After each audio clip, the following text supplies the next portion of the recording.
ইমাম তহাবী বিশ্ববিখ্যাত সেই ইমাম, যিনার জন্মগ্রহণের একটা ছোট্ট ইতিহাস আছে। ওনার মায়ের পেটের মধ্যে যখন উনি মা সন্তান প্রসব করে নাই, কিন্তু এই অবস্থায় মা মারা গেল, মার ইন্তেকাল হয়ে গেল। মা মরে যাওয়ার পরে কিন্তু ইমাম তহাবী রাহমাতুল্লাহ আলাইহি মায়ের পেটের মধ্যে লড়াচড়া করতেছে। আমার দিকে তাকান, মানুষ মরে যাওয়ার পরে তার অক্সিজেন সব কিছু বন্ধ হয়ে যায়, ব্লাড সার্কুলেশন চলাচল বন্ধ হয়ে যায়, পানি চলাচল বন্ধ, সমস্ত শরীরের কার্যকলাপ ক্রিয়া বন্ধ হয়ে যায়, কোনোটাই আর চলমান থাকে না। ইমাম তহাবী রাহমাতুল্লাহ আলাইহি, ওনার পুরা নাম হলো ইমাম জাফর তহাবী। ইমাম জাফর তহাবী রাহমাতুল্লাহ আলাইহি মায়ের পেটের মধ্যে মা মারা গেছেন, কিন্তু পেটের মধ্যে বাচ্চা লড়াচড়া করে। আরো জোরে, তুখরিজুল হাইয়া মিনাল মাইতি, মরা থেকে আমি আল্লাহ জিন্দা বের করি। এই কোরআনের বাস্তব প্রমাণ হলো ইমাম জাফর তহাবী। এই আয়াতের বাস্তব প্রমাণ ইমাম জাফর তহাবী। মা মারা গেছেন, মার পেটের মধ্যে বাচ্চা লড়াচড়া করে। ইমাম জাফর তহাবীর মামা, তিনি ছিলেন ওই জমানার শাফিঈ মাযহাবের অনেক বড় মুহাদ্দিস। ওই জামানার মুহাদ্দিস মানে 1 লক্ষ হাদিস মুখস্থ না হইলে ওই জমানায় মুহাদ্দিসই মনে করা হতো না। ওই জমানায় 1 লক্ষ হাদিস মুখস্থ না হলে তাকে মুহাদ্দিসই বলতো না। আজকে আমরা যারা হানাফি মাযহাব মানি, ফিকহে হানাফিকে অনুসরণ করি, আমরা যারা মিলাদুন নবীর মাহফিল করি, এই সিদ্ধান্ত আমাদের সিদ্ধান্ত না, এটা লক্ষ লক্ষ মুহাদ্দিসদের, হাফিজুল হাদিসদের সিদ্ধান্ত। আমাদের মাযহাবের ইমাম যিনি, তিনি ইমাম নুমান বিন সাবিত আবু হানিফা রাহমাতুল্লাহ আলাইহি। ওনার উস্তাদের নাম ইমাম ইব্রাহিম নখী রাহমাতুল্লাহ আলাইহি। ওনার উস্তাদের নাম হযরত আব্দুল্লাহ ইবনে মাসউদ রাদিয়াল্লাহু আনহু। আর আব্দুল্লাহ ইবনে মাসউদের উস্তাদের নাম রাহমাতুল লিল আলামিন। রাহমাতুল লিল আলামিনের উস্তাদের নাম আমার আল্লাহ। আল্লাহর ছাত্র নবী, নবীর ছাত্র আব্দুল্লাহ ইবনে মাসউদ, আব্দুল্লাহ ইবনে মাসউদের ছাত্র ইমাম ইব্রাহিম নখী, ইব্রাহিম নখীর ছাত্র আমাদের মাযহাবের ইমাম আবু হানিফা রাহমাতুল্লাহ আলাইহি। অতএব তোমরা যারা বুকের উপরে হাত বেঁধে নামাজ পড়ে আমার সমাজে ফিতনা বাঁধাইতেছ, তোমরা শুনে রাখো, আমরা সরাসরি রাসূলের দেওয়া নামাজের নামাজ পড়ি। কথা কোন ঠিক না বেঠে? নবী সুন্নাত করে কোনদিন নামাজ পড়ি। তোমার মতো সাতা লেতা পাতা ইমাম আবু হানিফা পেশাব করে দিলে এগুলো সব ভাইসে চলে যাবে। ওগুলো আইসে আইসে শ্যাং মাছের মতো খালি ভালা, শ্যাং মাছের মতো খালি ভালাইতেছে। উনি বুঝাইতে চাই যে উনি দিন বুঝে গেছে, আর আমরা বুঝি শুধু 800 বছর ধরে শাহজালাল ঘোড়ার গাছ কেটে ধুয়ে গেছে। শাহপরান, শাহ মাকদুম, শাহ আলী বুগদাদি এরা ঘোড়ার গাছ কাটছে। শাহ ওলিউল্লাহ মুহাদ্দিস দেহলভী, শাইখ আব্দুল হক মুহাদ্দিস দেহলভী, মুজাদ্দিদ আল ফুসানি, খাজা বাকরি বিল্লাহ রাহমাতুল্লাহ আলাইহি, এই জমিনের যত ওলি আব্দাল উলামা ফুদালা মুজাবা নুকাবার সুরা সবাই ঘোড়ার ঘাস কাটছে। উন্ডা আইসে একবার সব আটি বাঁধতেছে। এই কথা কর না কেন? বেয়াদব।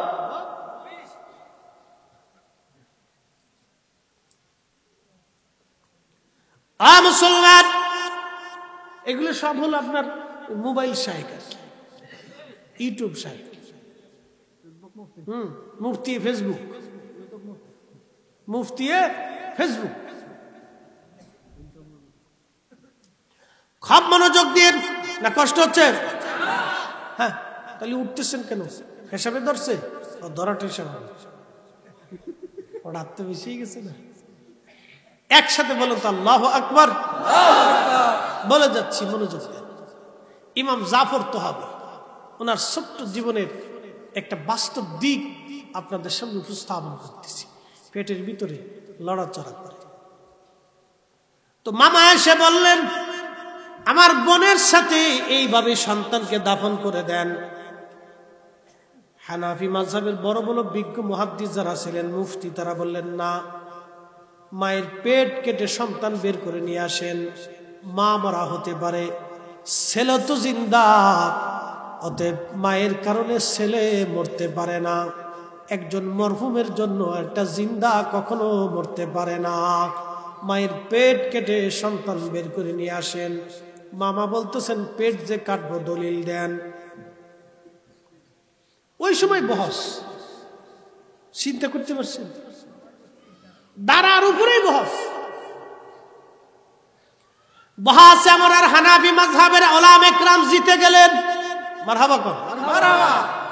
হানাফি মাযহাবের ফতোয়ার উপরে রায় হলো মার পেট কেটে সন্তান বের করা হবে। হযরত ইমাম জাফর তাহাবী রাহমাতুল্লাহের মার পেট কেটে সন্তান বের করে নিয়ে আসা হলো। সন্তান তখনও জিন্দা। যিনি জিন্দা রাখলেন ওই মালিকের নাম কি?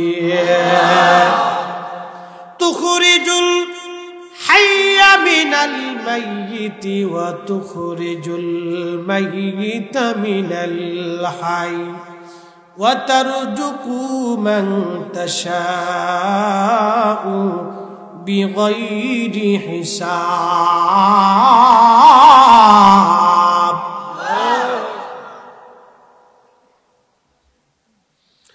একদিন মাটির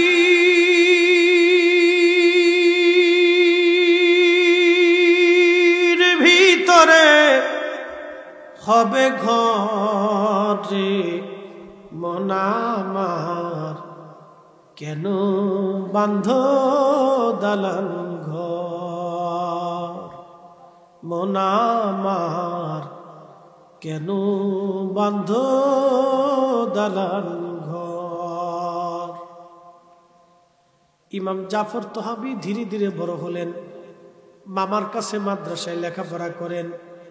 বুঝবান হওয়ার পরে তিনি জানতে পারলেন হানাফি মাযহাবের বড় বড় আলেমদের ফতোয়ার কারণে তিনি আজ বেঁচে আছেন। তা না হলে মায়ের সঙ্গে তিনি কবরস্থ হয়ে যাইতেন। উনি আবার একটা চিন্তা উদয় হলো, যেই মাযহাব, যেই ফিকহে আইনের কারণে আমি আজ দুনিয়ার চেহারা দেখলাম, তাহলে ওই অবশ্যই ফিকহের আইন মাসলা মাসাইল নিয়ে আমাকে গবেষণা করতে হবে। সারা দুনিয়া ঘুরে ঘুরে লক্ষ লক্ষ হাদিসকে যাচাই বাছাই করে ওই জমানার সর্বশ্রেষ্ঠ মুহাদ্দিস ইমাম জাফর তাহাবী একখানা হাদিসের কিতাব আমাদেরকে দিয়ে গেছেন। সেই কিতাবের নাম শরহে মাআনিল আসার, সংক্ষিপ্ত নাম তাহাবী শরীফ। প্রত্যেক মাদ্রাসায় কামিল শ্রেণীতেই কিতাবখানা পড়ানো হয়। একবার জোরে বলা যাবে কি মারহাবা? কিতাব লিখে গেলেন শরহে মাআনিল আসার, তাহাবী শরীফ। আমরা নাভির নিচে হাত বেঁধে আস্তে আমিন বলি, 6 তাকবীরে সালাতুল ঈদের সালাত আমরা আদায় করি, 4 তাকবীরে আমরা জানাজার নামাজ আদায় করি। এইভাবে আমরা যেগুলি করি সবগুলির উপরে উনি সরাসরি হাদিসের মাধ্যমে সমাধান দিয়ে গেলেন 1200 বছর আগে। ও মুসলমান, 1200, 1300, 1400 বছর আগে যে সমাধান আসলো, 1400 বছর পরে আইসা সুংটা পুংটা টাকি মৌলবীর কাছ থেকে আমার এই ইসলামের দ্বীনের সমাধান নেওয়ার আর কিছুই নাই। কথা কোন ঠিক কিনা? এগুলোর থেকে সমাধান নেওয়ার আমার আর কিছু নাই। মানে অ্যাকশন ডাইরেক্ট, বাকি ঝুঁকি দিয়ে তো লাগবে। আমার কথা কি যুক্তিক না অযৌক্তিক? যুক্তিক যদি না বলি তাহলে মানার দরকার। যেটা 1400 বছর ধরে সমাধান, এটা আবার নতুন করে আমরা মসজিদে এসে খুশাখুশি করার কারণটা কি? কি কথা কর না? তুমি এসে খুশাখুশি করতেছো কে? কারণটা কি? মন মতলব খারাপ। তুমি সমাজে ফেতনা বাঁধাইতেছো। তোমার কেউ চিনে না, যাতে সারা এলাকার মানুষের চিনে। ফতোয়া দিছে কেনা? অমুক মুফতি সাহেব। বুঝাইতে চাই নামাজ তো আমরা ঠিকই 1400 বছর ধরে পড়তেছি, নবীর নিয়মে পড়তেছি, সাহাবীদের নিয়মে পড়তেছি। কি কথা কর না কে? হযরত ওমর রে চিনে, শয়তানে বালা করেছিল। কেমনে চিনে? হযরত ওমর যে রাস্তা দিয়ে যাইতো 40 দিন পর্যন্ত ডরে ওই রাস্তা দিয়ে শয়তান যাইতো না। শয়তান ডরাইতো যদি ওমরের পাল্লায় পড়ি তাহলে পিঠের চামড়া রাখতো না। এতে ছিল ওমরের ফজিলত। হযরত ওমর 3 জন খলিফা সাহাবী। তো কোন খলিফা? ফাআলাইকুম বিসুন্নতি ওয়া সুন্নাতিল খুলাফাইর রাশিদিন আল মাহদিন, রাবাহুল বুখারী। খুলাফায়ে রাশিদিন আল মাহদিন, হেদায়েত প্রাপ্ত সঠিক পথের প্রতীক, নবীর জবানের ঘোষিত। রাসূল নিজে বলে গেছেন, আমার এই খলিফারা আল্লাহর হেদায়েত প্রাপ্ত খলিফা। এই খলিফাদের সুন্নত যারা মানবে, আদর্শ যারা মানবে, তারা কখনো গুমরা হবে না।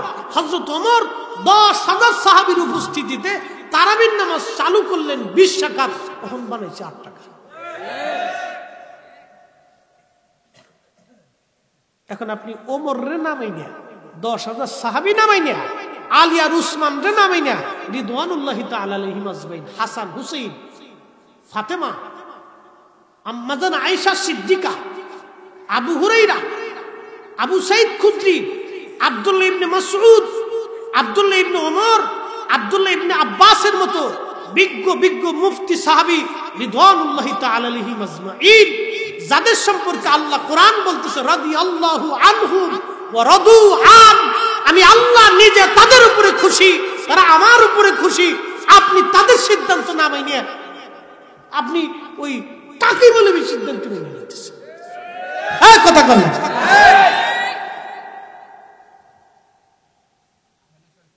আপনি আমার উপরে বেজার হন, সাথে কিছু করার নাই তো। আমাকে বুঝে কবরে যেত। তুমি একটা বুঝের জায়গা, আজকে যেখানে উপরে আছেন কালকে সেখানে নিচে ঘর হবে, চির সত্য এটা। এখান থেকে নিস্তার পাওয়ার মতো কেউ নাই। পৃথিবীর যত বড়ই সেনা প্রধান বলেন, ডাক্তার যারা, চিকিৎসা বিজ্ঞানী যারা নোবেল বিজয় অর্জন করেছে, মৃত্যুর কাছে কিন্তু তারাও অসহায় হয়ে গেছে। এখানে কিন্তু তারাও অসহায়, মিসমার করে দিচ্ছে আল্লাহ। আমাদেরকে এখানে যাইতে হবে। বলে হুজুর কিভাবে যাব? কোরআন বলে দিচ্ছে, এই কালাম বলতেছে আপনি কোন পথে চলবেন। এই কোরআন বলতেছে ইহদিনাস সিরাতাল মুস্তাকিম সিরাতাল্লাযীনা আন'আমতা আলাইহিম। কবি গোলাম মুস্তাফা তার কবিতার ভাষায় বলেন, চালাও সে পথে, চালাও সে পথে, যে পথে তোমার প্রিয়জন গেছেন চলি। আন'আমাল্লাহু আলাইহিম মিনান নাবিয়্যিন। কোরআন বলতেছে, আমি বলি না, আল্লাহ বলেন, আন'আমাল্লাহু আলাইহিম মিনান নাবিয়্যিন ওয়াস সিদ্দিকিন ওয়াশ শুহাদাই ওয়াস সালিহিন।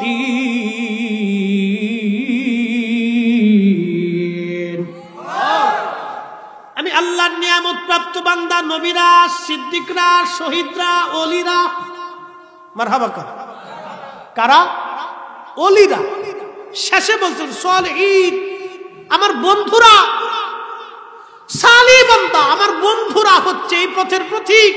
আমি আল্লাহ তাদেরকে নিয়ামত দিয়েছি, যার কারণে শাহজালাল ইয়ামানি মুজাররিদি আজ থেকে 800 বছর আগে, শাহজালাল ইয়ামানি মুজাররিদি 800 বছর আগে সুরমা নদী পার হইছে যায় নামাজ দিয়ে। আসতে হয়ে গেল না? আচ্ছা, বর্তমানে সুরমা নদী দেখছেন না আপনারা? এই 800 বছর আগে কি সুরমা নদী এতটুক ছিল? না না, 800 বছর আগে সুরমা নদী এতটুক ছিল না। 800 বছর আগে ব্রাহ্মণবাড়িয়া শহর ছিল, জোরে বলেন, ছিল।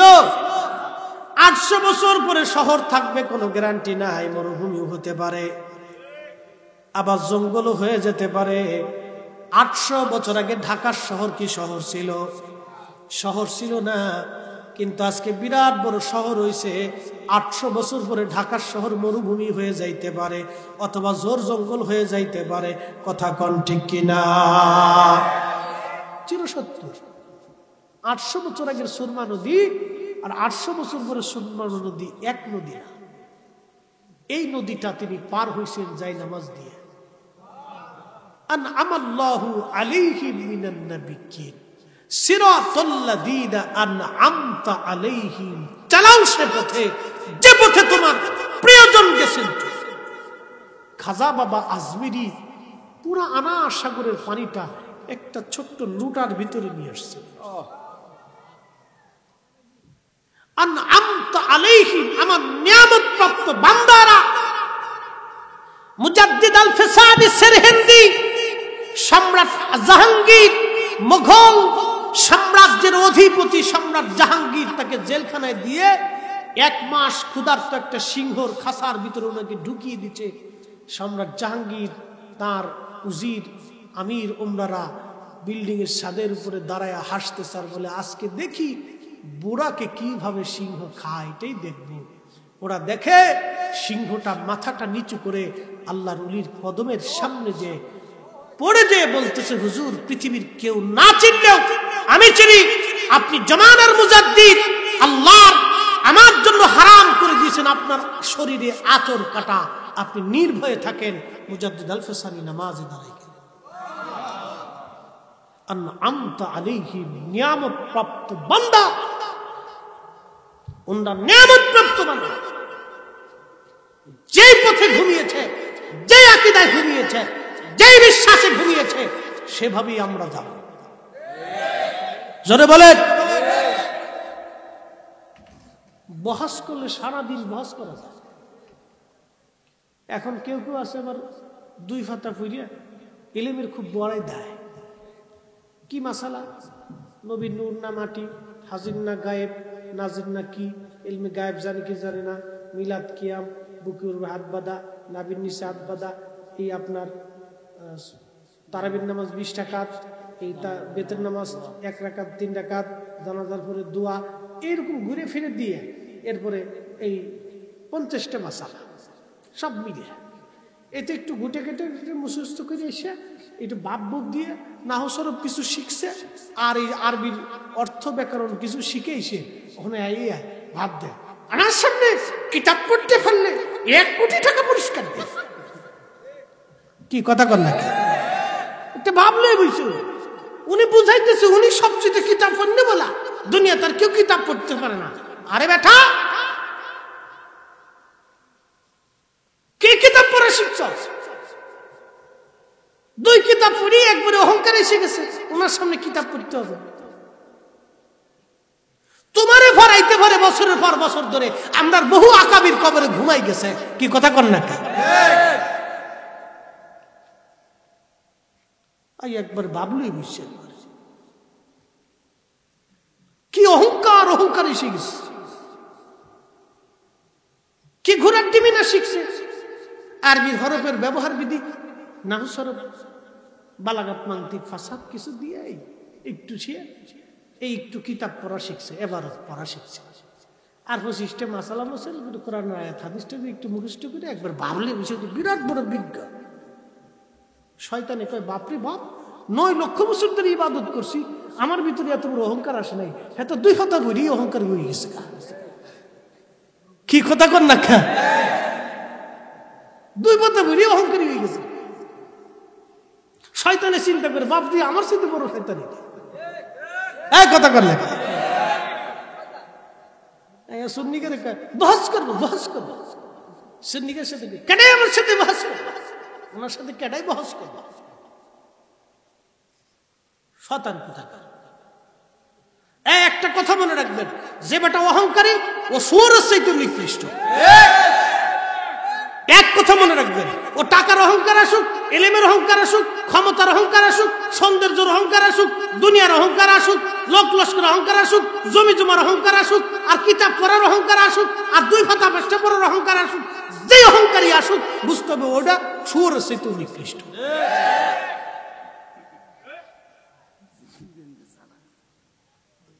আর সাথে না, আমার মার তো ঠান্ডা মাথার গরম মাথায় দিই।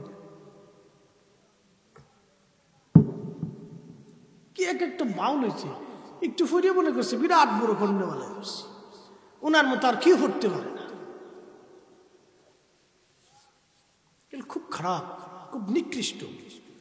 আপনাদেরকে আজকে একটা কথা বলে দিই, কোনো অহংকারী কি প্রশ্রয় দিবেন না, অহংকারীর সাথে বন্ধুত্ব করবেন না, আত্মীয়তা করবেন না, বুঝবেন ওটা শুয়োরের চাইতে নিকৃষ্ট। অহংকার একমাত্র কার? জোরে বলেন কার? আল্লাহ রাসূলের চাইতে বড় এলেমালা কেউ আছে? জীবনে ফখর করে নাই। ওয়াসাল কারনি কোন মাদ্রাসায় পড়ছে? হ্যাঁ, তাই যে অহংকারী দেখায় দুই ফাতা ভিড়িয়া, হ্যাঁ দুই ফাতা ভিড়িয়ে একটু এবার চিকে অহংকারী দেখে। ওয়াসাল কারনি কোন মাদ্রাসায় পড়ছে? আল্লাহু আকবার। ওনার জীবনীতে আসছে খেজুরের বিচি গুছায় গুছায় টুকায় টুকায় বাজারে বিক্রি করে কোনোদিন খেজুর আনতেন, খাইতেন, না খেয়ে না খেয়ে থাকতেন। ইমাম জৌজি উইনুল হেকায়াতের মধ্যে লিখতেছেন, এই ব্যক্তিটাকে কিয়ামতের মাঠে আল্লাহ একটা পাশে দাঁড়া করে রাখবে। ওয়াসাল কারনি বলবে, হে রব, আমাকে দাঁড়া করে রাখছেন কেন? বলে, হে ওয়াসাল কারনি, তোমাকে দাঁড়া করে রাখছি, সবাইকে জান্নাতে পাঠিয়েছি, তুমি যাকে আমার গুনাহগার বান্দাদের মধ্যে যাকে জান্নাতের জন্য হাত টান দিবা, আমি আল্লাহ তার মাফ করে দেব। খেজুরের বিচি টুকাইয়া জীবন চালাইছে। জীবনে রাসূলের দর্শে বসে একটা হাদিস শিখে নাই, কোরআনের একটা আয়াত শুনে নাই তিনি। ওটা দুফতা পরে খালি অহংকারী হয়ে গেছে।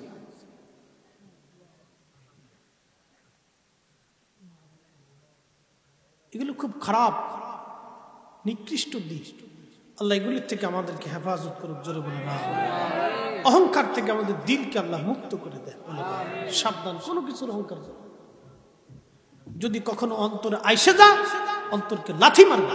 হ্যাঁ, মানুষ হিসেবে আমার কোনো অহংকার নেই। সকালবেলা আপনি যত ভালো খাবারই খান, আপনার বাথরুমে কি আতরের গন্ধ করে?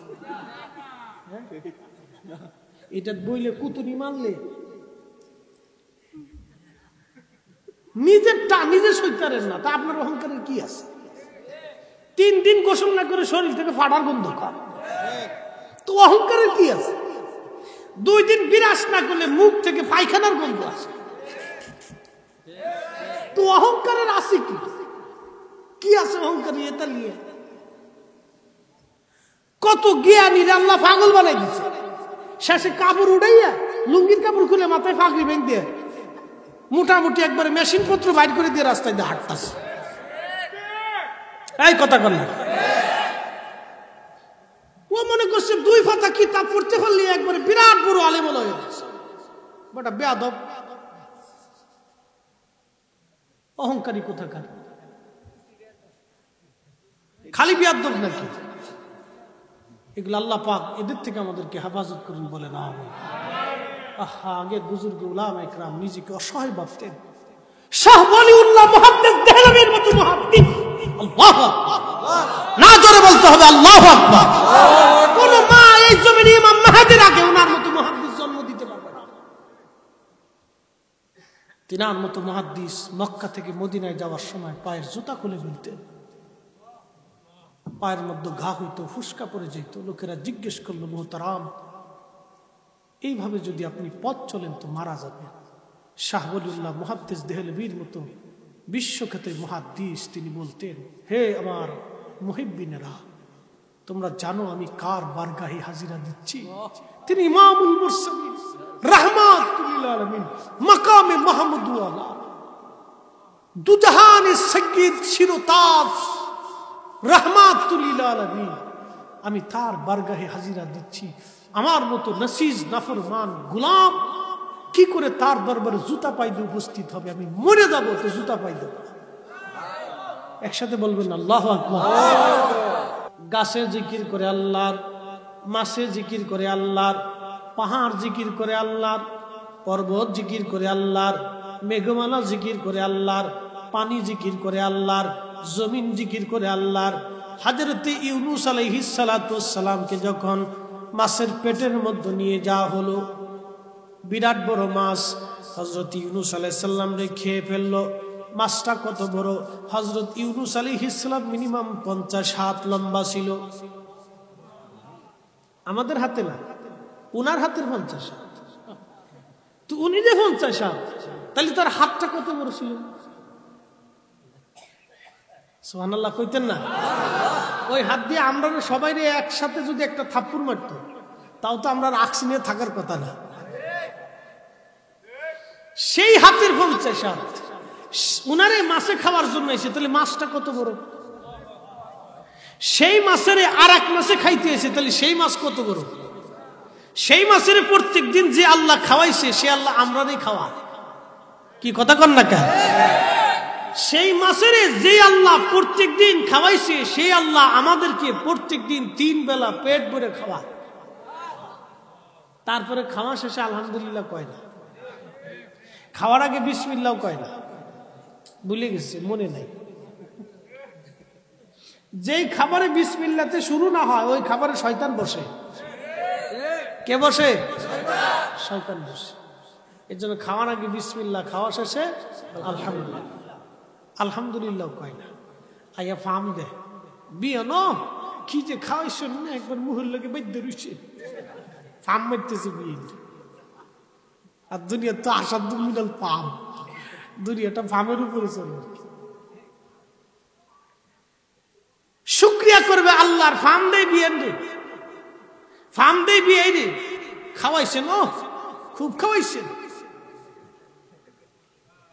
বন্ধু আমার, আকসিরাবাসী খুবই মনোযোগ দিয়ে কথাগুলি আর শুনে যান।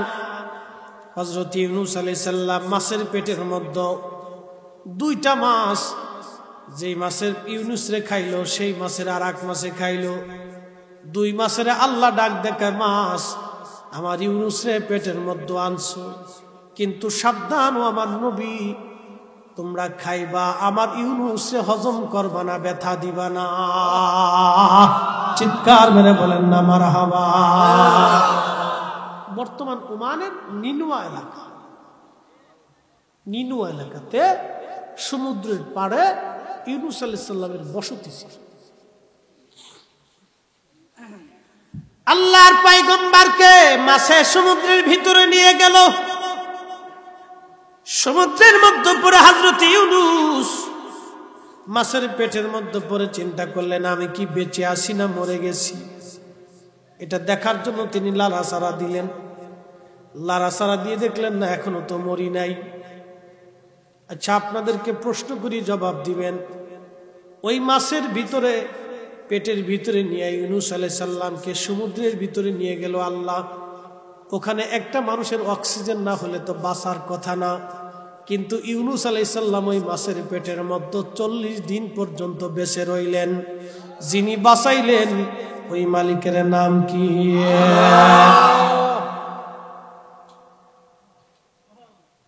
কথাটা খুব ইম্পর্টেন্ট, বোঝার দরকার। এটি শুধু ঘটনা না, এখান থেকে আমাদের জন্য অনেক শিক্ষা আছে। আমার দেশের কিছু ভাইরা হুজুরা কিসসে করে, ও বেটা তো কিসসে নিজেও বুঝে না। আল্লাহ নিজেই কোরআনে বলছে আহসানুল কাসাস। ইউসুফ আলাইহিস সালামের ঘটনাকে আল্লাহ নিজে বলছেন আহসানুল কাসাস, সুন্দর কিচ্ছা। অর্থাৎ আল্লাহ কিসসে গিয়ে এই উম্মতকে শিক্ষা দিছে। নবীজি সহিহ বুখারীর কিতাবুল আমবিয়াতে অনেক কিচ্ছা বর্ণনা করছেন, এটা দিয়ে নবী উম্মতকে শিক্ষা দিছে। এখন মৌলবী কিচ্ছা বলে কিন্তু শিক্ষা দিতে পারে না, সেটা মৌলবীর দোষ, ওটা কিচ্ছের দোষ না। এত ওয়াজ করতে পারে না, সেটা ওয়াজের দোষ, এটা কাসাসের কোনো দোষ না। খুব মনোযোগ দিয়ে, ইউনূস আলাইহিস সালাম মাছের পেটে 40 দিন একটানা, একসাথে বলবেন আল্লাহু আকবার। কোরআন বলতেছে, এই কোরআন বলতেছে, কি বলতেছে? খুব মনোযোগ দিয়ে, তুখরিজুল হাইয়া মিনাল মাইতি ওয়া তুখরিজুল মাইতা মিনাল হাই। আরো জোরে, তুখরিজুল হাইয়া মিনাল মাইত। আমি মরা থেকে জিন্দা বের করি। একটা ঘটনা শুনি, আমাদের দেশে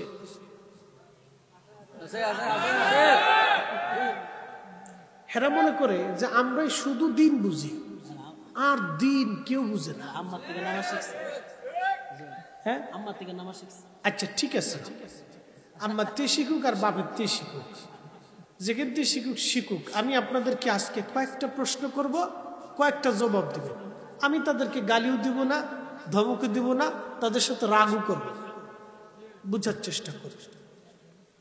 অ্যাটেনশন। ভাইরা ভাবে যে আমরা বুঝি, খুব দিন বুঝি, আমরা শুধু সহি হাদিস পালন করি, আর এখন যারা আছে এরা সব ভুলের মধ্যে আছে। এদের চিন্তা মাইন্ডেড এটা যে আমরা যারা সুন্নি জামাতে আছি আমরা খুব ভুলের মধ্যে আছি, আর তাদের চিন্তা হচ্ছে আমরা সহি পথে আছি। অ্যাটেনশন। ইসলাম এদেশে সর্বপ্রথম যিনি রাষ্ট্রীয়ভাবে কায়েম করলেন তার নাম হযরত শাহজালাল ইয়ামানি মুজাররিদি রাহিমাহুল্লাহ। সত্য না মিথ্যা? কোনো সন্দেহ নাই। ব্যাপকভাবে তিনি এটা প্রতিষ্ঠিত করলেন। আচ্ছা, উনি আসার পর থেকে এটা ব্যাপকভাবে প্রসিদ্ধি লাভ করলেন। আচ্ছা, শাহজালাল ইয়ামানি মুজাররিদি তিনি সুদূর ইয়ামান থেকে সৌদি আরব হয়ে দিল্লি নিজামুদ্দিন আউলিয়া রহমতুল্লাহর সাথে সাক্ষাৎ করে তারপরে বাংলাদেশে আসছে, ওনার ইতিহাসে আসছে। ইয়ামানে যিনি ওনার মামা ছিলেন সৈয়দ আহমদ রিফাই কবির রহিমাহুল্লাহ, আওলাদ রাসূল, নবীর বংশ। অ্যাটেনশন।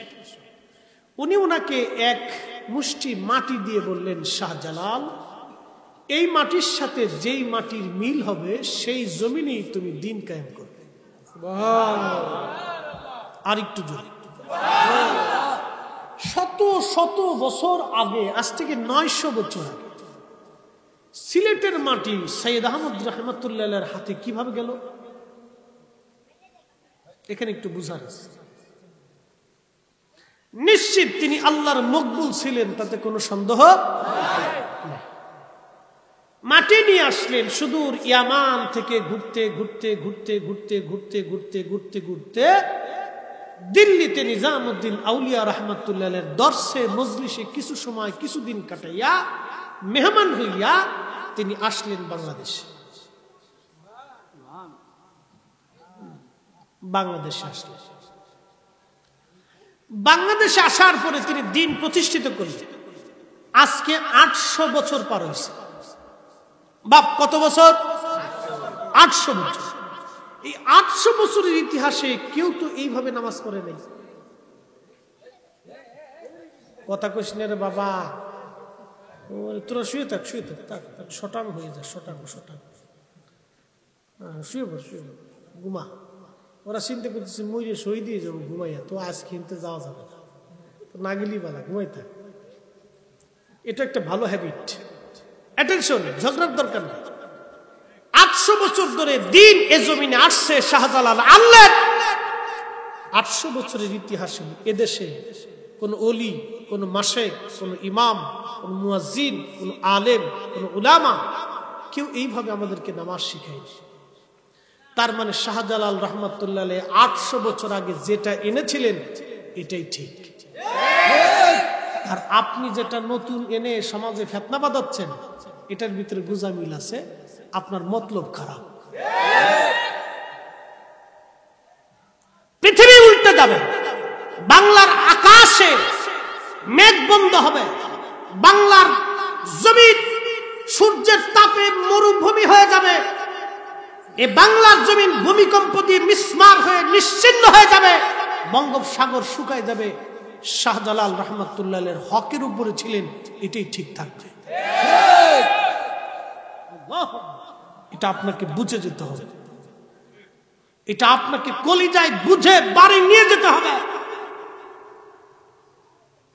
শাহজালাল ইয়ামানি মুজাররিদি রাহিমাহুল্লাহ যদি পেশাব করে দেন, এই সমস্ত অবান্তর মৌলবী পেশাবের সাথে ভেসে চলে যাবে। আপনি খুশি হন, বেজার হন, ছাতা দেখার সময় নেই। আমাকে আপনাকে হকের উপরে দায়েম কায়েম থাকতে হবে।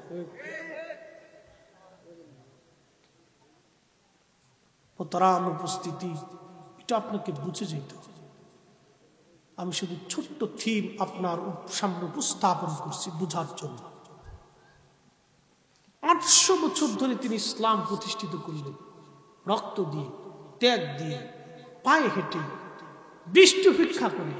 এখন তো ছাতা আমরা মাহফিল আসলে আপনারা পয়সা করে দেন, ভালো খাবার দেন, মিছিল দিয়ে আনেন, মিছিল দিয়ে নেন, বিরাট প্যান্ডেল করেন, মাইকিং করে মানুষ দাওয়াত করেন, এরপরে সে আমরা এসে গায়ে বুয়ে সিকেট ডুকের ফাইডিয়ে তারপরে চলে যাই। কিন্তু শাহজালাল আমিনী মুজাদ্দিদি যখন আসছিলেন তখন এই প্যান্ডেলও ছিল না, সিকেট ডুকারও ছিল না, মাইক টেকে ছিল না, ফেসবুক ছিল না, ইউটিউব ছিল না, চ্যানেল মিডিয়া ছিল না, ডিস্কো ফিস্কো কিছু ছিল না, গাড়ি ঘোড়া ছিল না। হাজার হাজার হাজার হাজার 7 থেকে 8,000 মাইল পায়ে হেঁটে তিনি সে দিনের দাওয়াত দিলেন। তিনি হক আনলেন না, আপনি 1450 বছর পরে এসে সৌদি আরব থেকে ঘুরে এসে হক বুঝে গেলেন। কি কথা কন না? আপনি এসে আমাকে হক বুঝাচ্ছেন যে এটাই ঠিক আর আমাদেরটা বেঠিক। ওরে সলিমুদ্দির ভাই, কলিমুদ্দির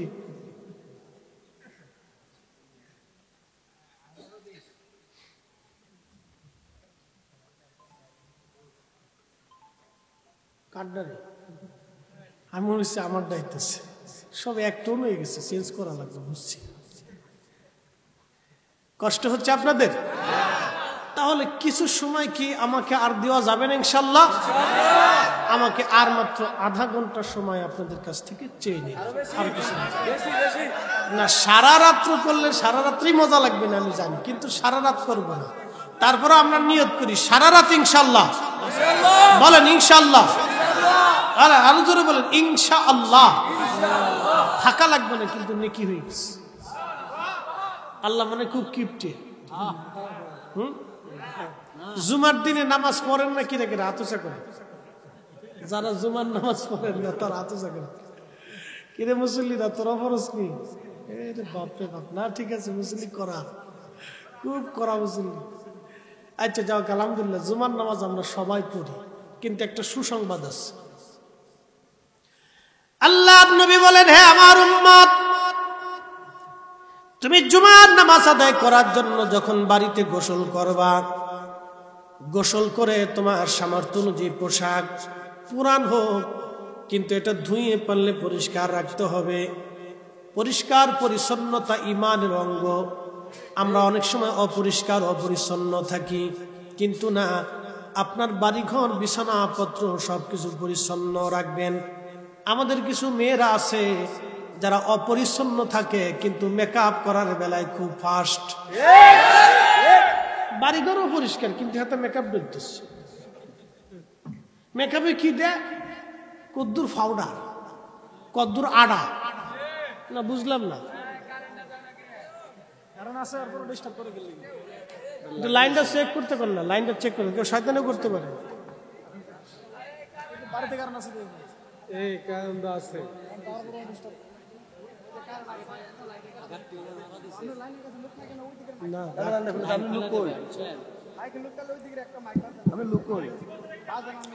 আচ্ছা, আমরা সবাই বলি আলহামদুলিল্লাহ। অনেকে কারেন্ট চলে গেলে গা সুযোগে চলে যাওয়ার ভাও ধরে, চালাক। এরা চিন্তা করে হুজুর দেখতেছে না, অসুবিধা যাইগে। এবার হুজুর নাই না দেখে, আল্লাহ তো দেখে। এখান থেকে ফলায় কদ্দুর পর্যন্ত যাবেন, কবর পর্যন্ত, এরপরে আর সুযোগ নাই। কি কথা ঠিক কিনা? কবর পর্যন্ত, হাত্তা যুরতুমুল মাকাবির, কবর পর্যন্ত যাবেন, এরপরে আর সুযোগ নাই। জিন্দেগি তোর যাইরে ফাঁকি দিয়া রে সোনার আদম, জিন্দেগি তোর যায় ফাঁকি দিয়া।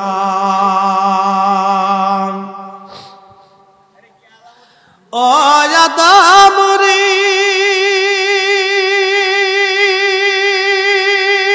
পাক ধরিয়া গেছে দাড়ি,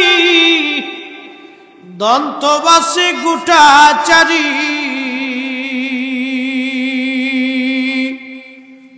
সমন জারি গিয়াছে কুরিয়ারে সোনার আদম,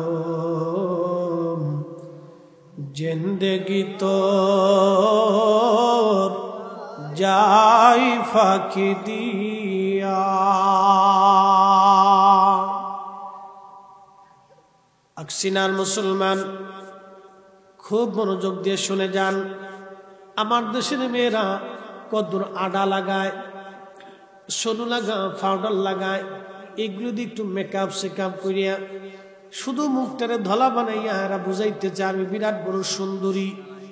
আসলে ছাতা এগুলি কিছুই না। সৌন্দর্য নারীদের দুইটা কাজের মধ্যে সৌন্দর্য খুঁজে পাওয়া যাবে।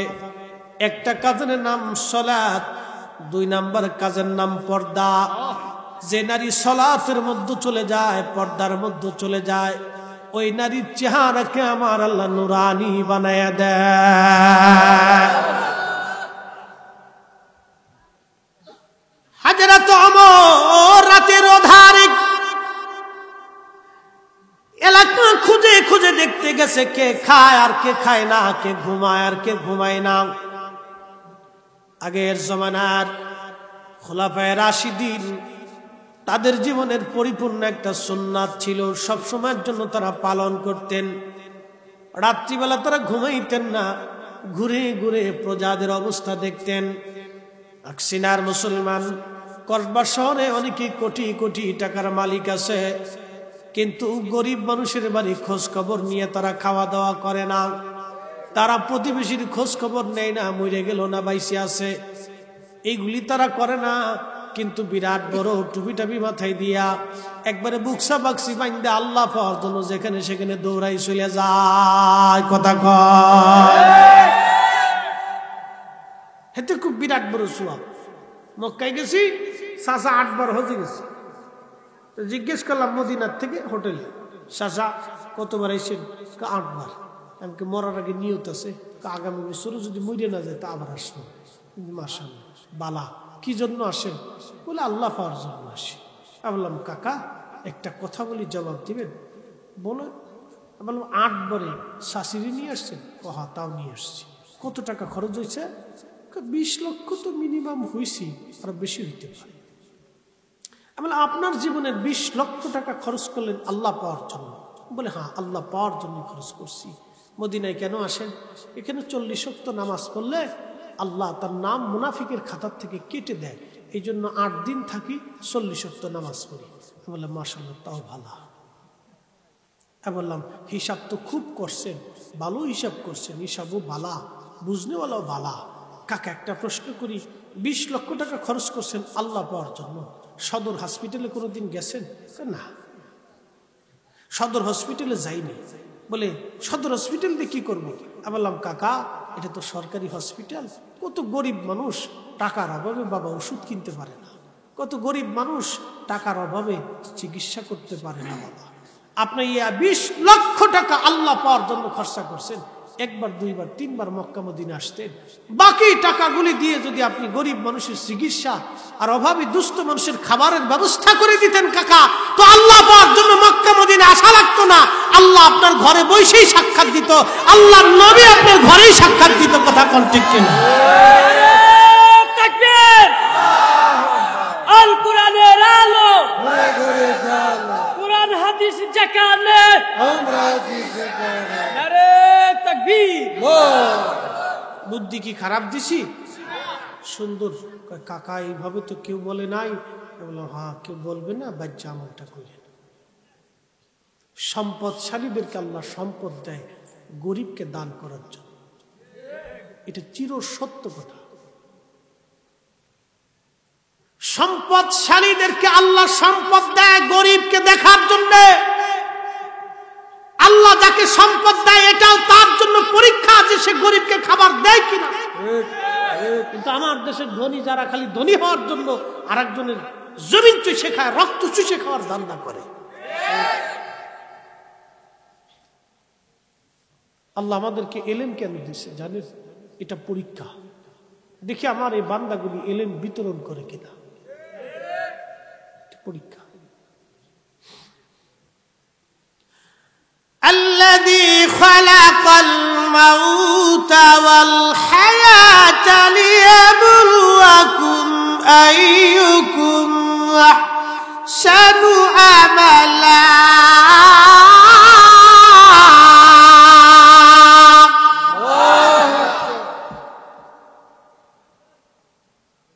মৃত্যু কে সৃষ্টি করছে? হায়াত সময় শেষ হলে পৃথিবীতে থাকার কোনো সুযোগ আছে? এক সেকেন্ড। আজকে একটা ভিডিও দেখে আশ্চর্য হই। দুইজন লোক ট্রেনের রাস্তা দিয়ে হাঁটে আসতেছে। ট্রেনের ড্রাইভার হরেন দিচ্ছে, একজন লোক পাশাপাশি আর একজন লোক মাঝখানে। ও বেটা হরেন দেওয়ার পরেও মাঝখানের দিকে হাইটে চলে যেতেছে। বেটার বোধগম্যই নাই যে পিছনে ট্রেন। আহা, এই 2 মিনিট আগেও 1 মিনিট আগেও সে দুনিয়াতে ছিল, 1 মিনিট পরে ট্রেনে কাটা পড়ে খালাস। যারা ভিডিও করতেছে তারাও তো সরাইতে পারে নাই। এখন আমাদের দেশে সমস্যা হয়েছে কি জানেন? কেউ কারো ফিরাইলে আগে সারাইতো, মানুষ না সারাই ভিডিও করে। ওরা মনে করে যে মুরগা মুরগি লড়াই করতেছে, আমরা একটু ভিডিও করি। 2 গরু লড়াই করতেছে, আমরা একটু ভিডিও করি। 2 ছাগলে গুতাগুতি করতেছে, আমরা ভিডিও করি। ওরে শয়তান, যারা ভিডিও না ছাড়াইয়া আর একজনকে না বাঁচাইয়া ঝামেলা না মিটে ভিডিও করে, এগুলি তো জুতা দিয়ে আগে ভিডানোর দরকার। হ্যাঁ, পয়সা কামানোর ধান্দা।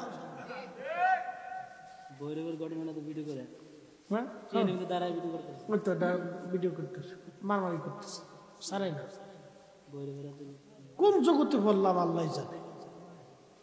মানুষের কোনো দিশে বিষয় নেই, বোধগম্য নেই। সারা ফেসবুক টিপতে টিপতে এগুলো মানে অ্যাড নর্মাল হয়ে গেছে, বুঝি না কিছু। কষ্ট হচ্ছে, কিছু সময় থাকা যাবে। তেলের গাড়ি তেলে চলে,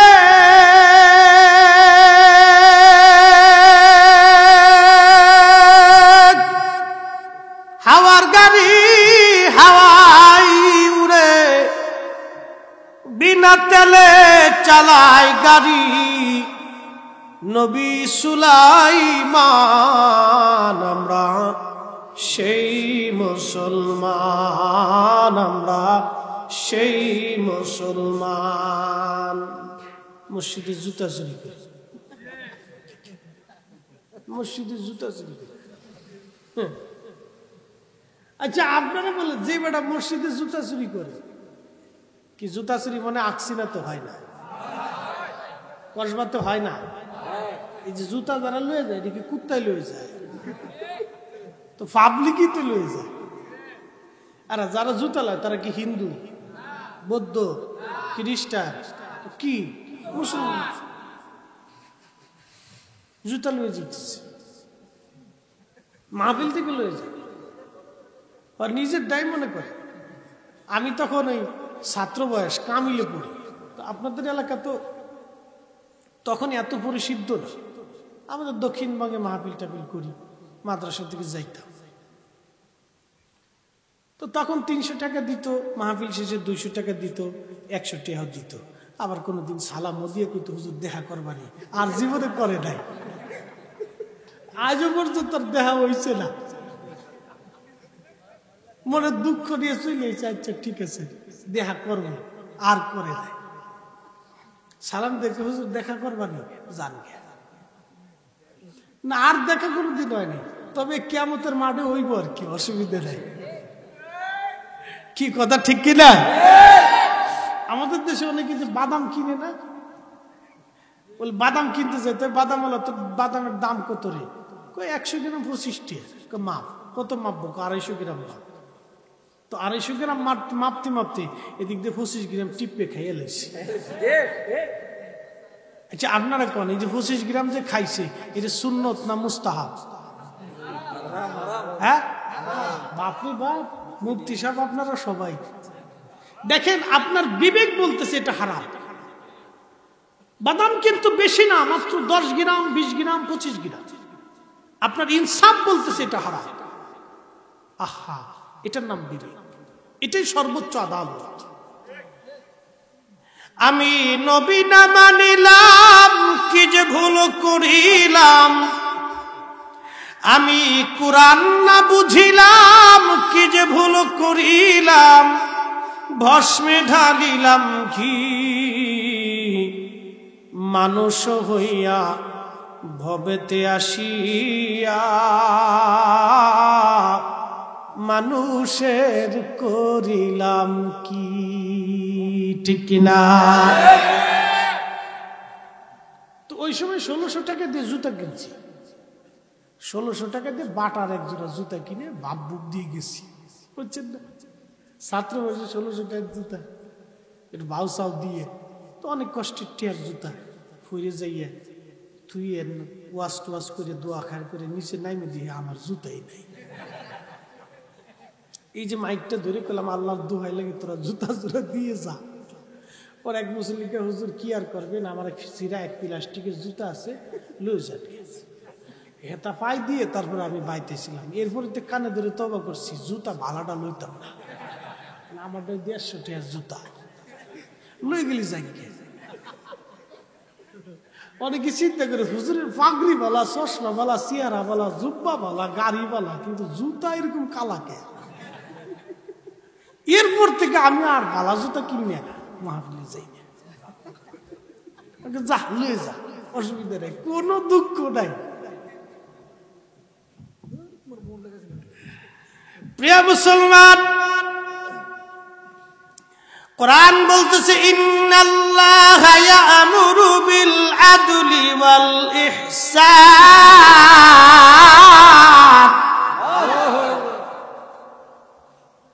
আল্লাহর কোরআন বলতেছে আমি আল্লাহ নির্দেশ প্রদান করলাম, নিশ্চয় আমি আল্লাহ তোমাদেরকে হুকুম প্রদান করলাম, তোমরা দুনিয়ার মধ্যে হক করবে, ন্যায় করবে, অন্যায় করবা না, যেটা ন্যায় সেটা তোমরা করবা, অন্যায় করবা না।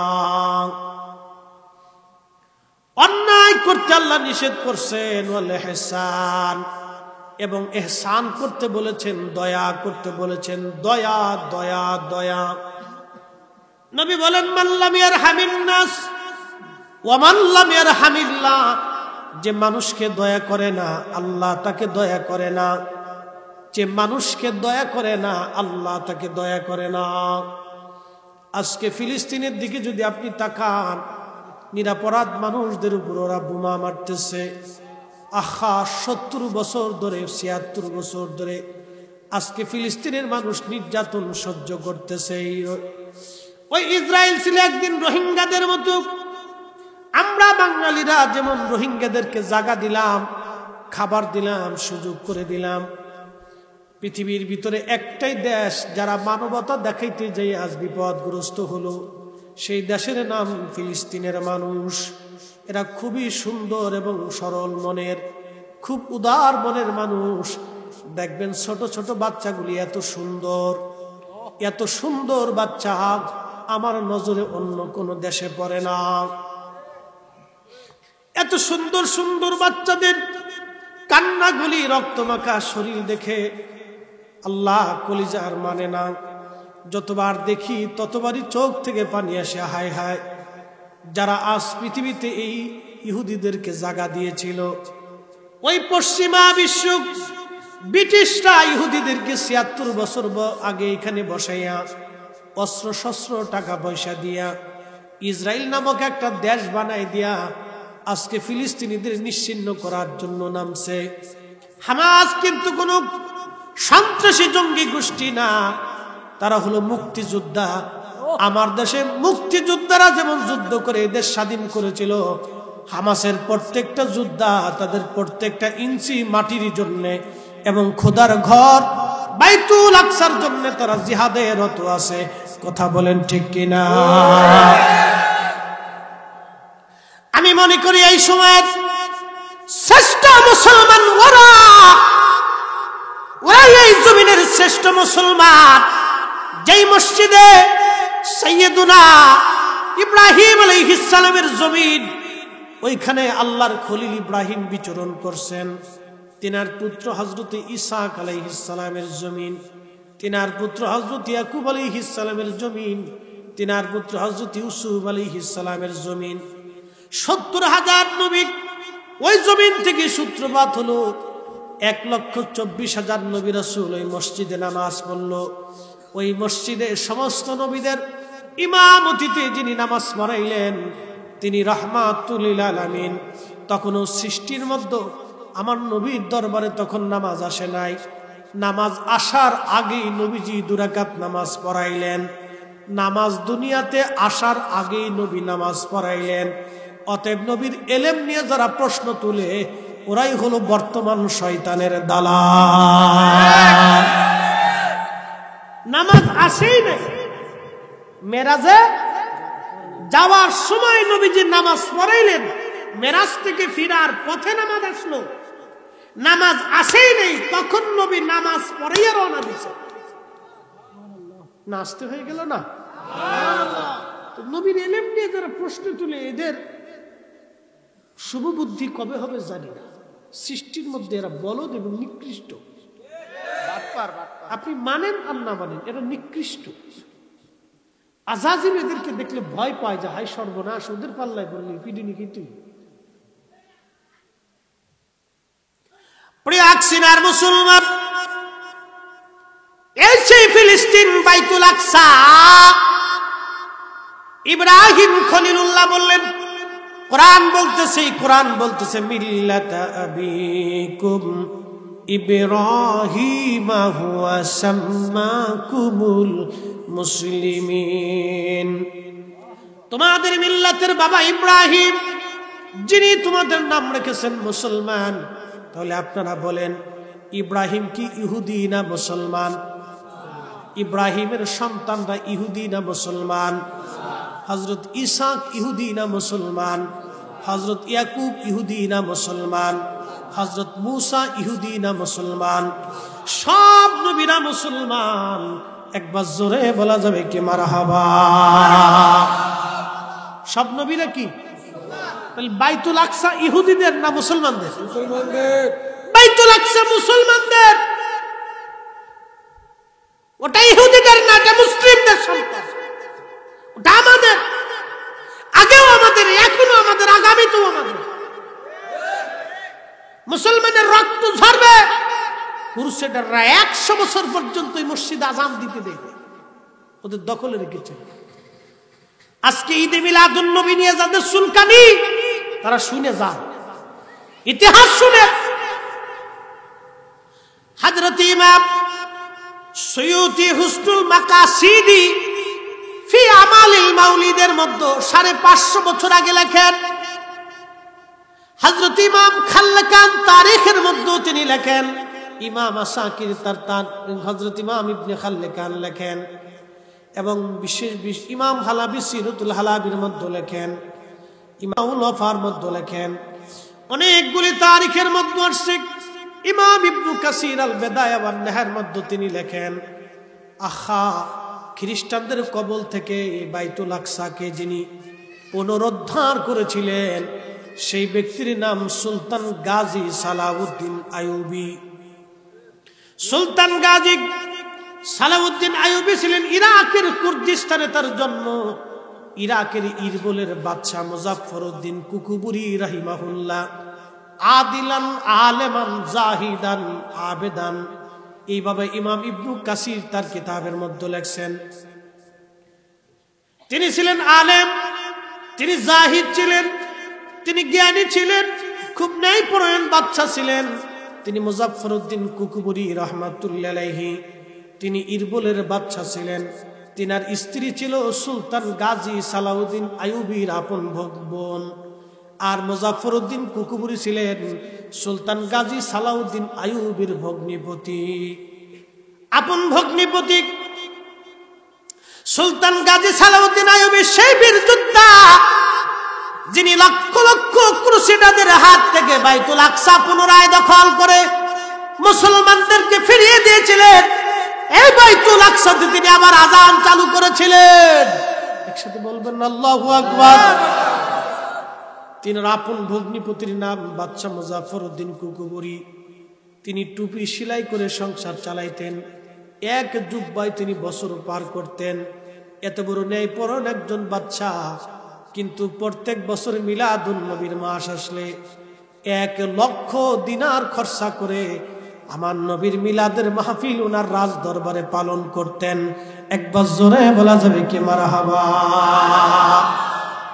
তার মানে বাইতুল আকসা যারা দখল করছিল, এই বাইতুল আকসার জন্য যারা রক্ত দিয়েছিল, জীবন দিয়েছিল, তারা নবীর মিলাদুন নবীর মাহফিল করেছে, মিলাদুন নবীর উপরে কিতাব লিখে গেছে।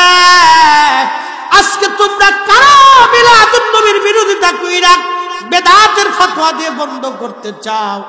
1000 বছর চেষ্টা করবা, যতদিনে এইরকম দিল দেওয়া ত্যাগ করনে বলা সুন্নি মুসলমান জিন্দা থাকবে, ততদিন পর্যন্ত এই জমিনে নবীর মিলাদের মাহফিল চলবে। কথা কোন ঠিক কিনা? হাত উঁচু করে বলেন ঠিক কিনা?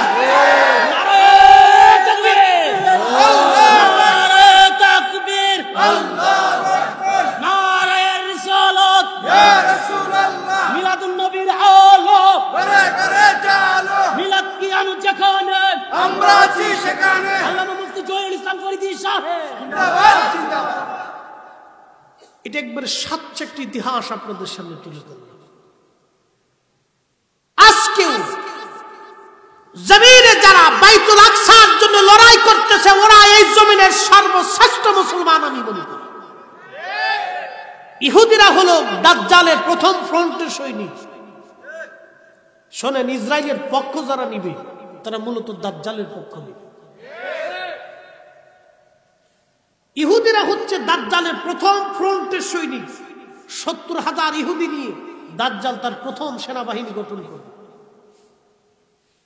ইমাম মাহদী আলাইহিস সালামের সাথে যারা লড়াই করবে, ওনার সাথে থেকে যারা লড়াই অংশগ্রহণ করবে, তারা হবে দুনিয়ার শ্রেষ্ঠ মুসলমান। তার অর্থই হচ্ছে আজকে যারা ইহুদিদের সাথে মাথা নত না করে, মাথা উঁচু করে দাঁড়িয়ে স্বল্প সংখ্যক শক্তি আর অস্ত্র শস্ত্র নিয়ে যারা দিনের পর দিন জিহাদ করতেছে, ওরাই হচ্ছে জমিনের সর্বশ্রেষ্ঠ সন্তান, আল্লাহ দেওয়া মুসলমান। কথা বলেন ঠিক না বেঠিক?